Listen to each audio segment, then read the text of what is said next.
métier, artiste peintre. Je suis artiste, je suis née dans une famille d'artistes. Ma mère, qui est ma première inspiration, j'étais toute petite, elle me faisait faire des dessins, elle faisait des petites lignes sur un bout de papier, puis nous, il fallait qu'on crée quelque chose avec ça. Il fallait qu'on devine une image, qu'on crée une image avec ça. C'est mes plus vieux souvenirs de ça. Ses frères, ses sœurs, beaucoup sont des artistes peintres, des sculpteurs. Fait que j'ai toujours été à côté, j'ai toujours baigné là-dedans, j'ai toujours dessiné. À l'école, c'est à peu près la seule matière que j'avais vraiment des super bonnes notes. Le reste du temps, j'étais trop dans la lune tout le temps pour avoir... j'avais pas beaucoup de concentration là-dessus, j'étais toujours dans ma tête. L'art, pour moi, ça a toujours été là.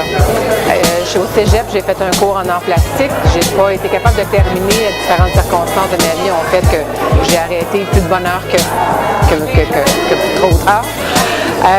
Mais j'ai fait après ça 2 ans en bijouterie parce que l'idée, c'était de créer. Ça n'a pas fonctionné, ça n'a pas débouché, disons, parce que j'avais des idées de grandeur et qu'il fallait que je commence avec la soudure, c'était pas pour moi, je voulais créer. Après ça, il y a eu comme des petites erreurs de parcours, je me suis retrouvée dans des emplois qui n'avaient rien à voir avec la création, mais je le faisais la fin de semaine, le soir, avec ma mère, on faisait plein d'affaires, on faisait toujours quelque chose en art, avec mes enfants aussi. Les enfants sont très doués aussi en art plastique. Et puis après ça, je me suis décidée d'aller dans une carrière qui était plus près de la création, qui était en design intérieur. Donc j'ai mon bureau en design et je crée tout le temps à cause de ça.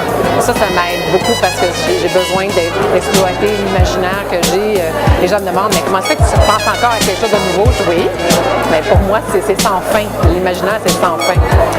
Et il y a quelques années de ça, j'ai commencé vraiment à me dire, là, t'as assez attendu, fais ce qui te passionne. Ce qui me passionne, c'est vraiment les arts.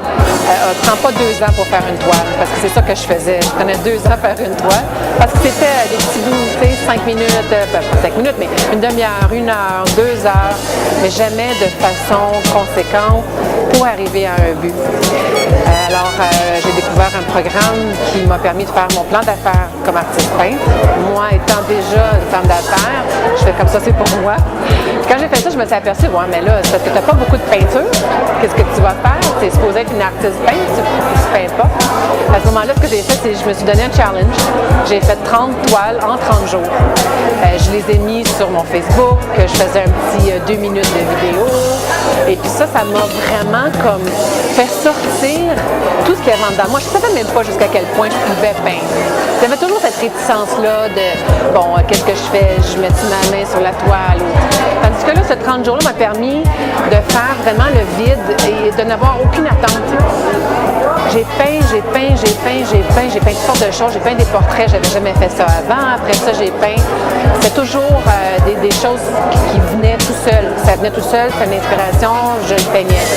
J'ai eu des très, très bonnes réponses. J'ai eu des gens qui m'ont encouragée, qui m'ont vraiment dit, mais qu'est-ce que tu fais? Comment ça se fait que tu fais pas juste ça?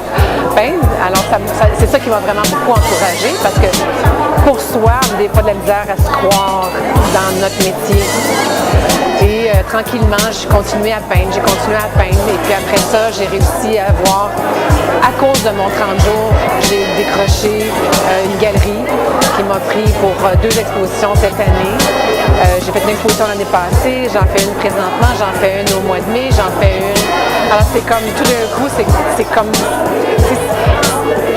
une petite explosion et tout se passe très vite pour moi. J'en suis tellement reconnaissante.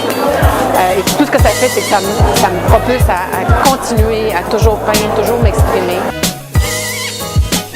Il n'y a pas d'erreur dans la vie, il n'y a pas d'erreur en peinture. C'est la beauté de la peinture.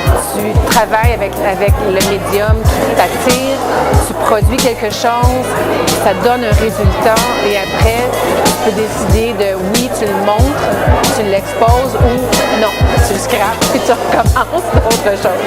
Et pour moi, j'aime la liberté que ça m'offre de pouvoir toujours être en mouvement, toujours créer des nouvelles choses. Et je pense qu'à ça. Je fais juste, quand est-ce que là, j'aimerais ça être chez moi en train de peindre, j'aimerais ça, tu sais, mais bon, on peut pas que peindre, il faut faire ce qu'il y a alentour aussi au niveau de faire des contacts et tout ça. Ça fait partie de l'art aussi, c'est de pouvoir parler aux gens, communiquer, avoir une interaction avec les gens. Alors pour ça, pour moi, j'ai toujours été dans le public, j'aime le public, je travaille avec le public déjà. Ça me donne une opportunité de pouvoir continuer cette partie-là, mais tout en développant vraiment ce qui me tient à cœur, ce qui est mon art, la peinture.